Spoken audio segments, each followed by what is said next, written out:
because somebody out there had the O negative blood type that she needed, and if they hadn't donated for her, I may not have her.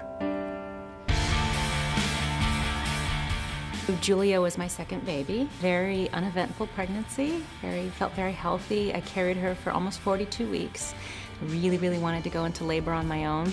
So I tried everything. I was hiking around my neighborhood. I did acupuncture once. Everything short of castor oil to try to get that baby to come out. Ultimately had to get induced because I was almost 42 weeks, which is as far as they'll let you go. So I'm in the hospital room and the nurse midwife came in and he was going to break my water, which was how they were going to induce labor. And I remember looking at his face at a certain point, he just went, whoa, and said, call the doctor. And it seemed like the OB was there within seconds, and he came running in the room and taking off his sweatshirt, and they're folding up the bed and turning it into a stretcher, and then just immediately started running down the hallway. My poor husband just was left standing behind, not sure what was going on. He just took his coat off, threw it on the chair, said, hi, I'm Dr.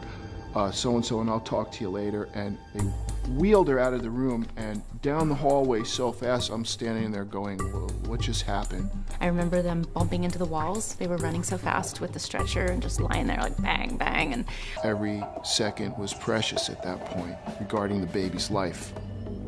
It's all kind of a blur, but he said to me, look, we have to get this baby out right now. At one point they asked me to move, they had to move me from the stretcher to the operating table, and they told me not to look, and so of course I looked, and there was a lot of blood left there. I could see that there was blood, and it looked horrifying. At this point, I'm told that my wife, Cindy, is fine.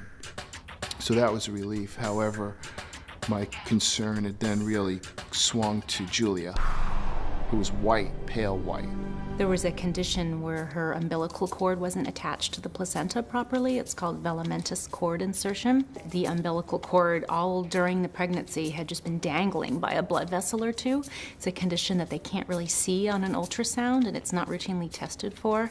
And so when my water broke, it caused the cord to rupture off the placenta, and that's when the baby started to bleed out. She needed a transfusion.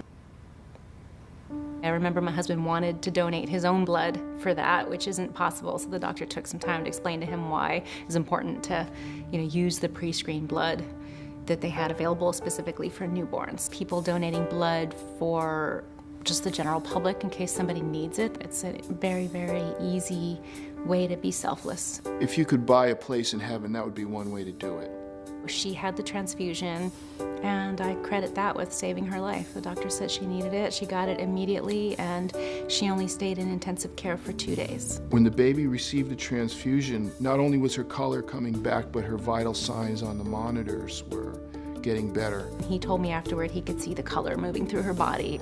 I would say to somebody who was not into donating blood or didn't think that there was a reason to donate blood, whip out my wallet, show them a picture of my 2-year-old who's the happiest, healthiest looking baby you could see, and let them know that if somebody out there had decided not to donate blood on that day, who knows, like if she hadn't had that transfusion, then I might not have that picture in my wallet to show them in the first place.